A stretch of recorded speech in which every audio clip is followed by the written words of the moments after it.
The Jamaica Labour Party received support of 21% of the electorate in the last general election. So in a real sense, they are a minority government. They are a government that is increasingly associated with failing the people. Their election promise was prosperity. They promised 5% growth in 4 years, the so-called 5 in 4. But over that period, from 2016 to the start of the pandemic in 2020, growth was stagnant under their watch. Time come to call it what it is, an illusion, an abject failure. Do not forget, they also promised we could sleep with our windows and doors open.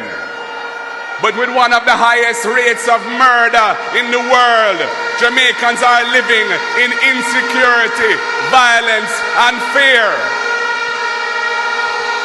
93% of Jamaicans have lost confidence in the government's current crime-fighting capability and management. People are afraid to go outside. People are afraid to hang out on them ends, because to do so is a risk to their life. A strange face is viewed with suspicion and approached with extreme caution. And then there is the stench of corruption in high and low places. Hey, come take a look in Jamaica. Injustice in the place now.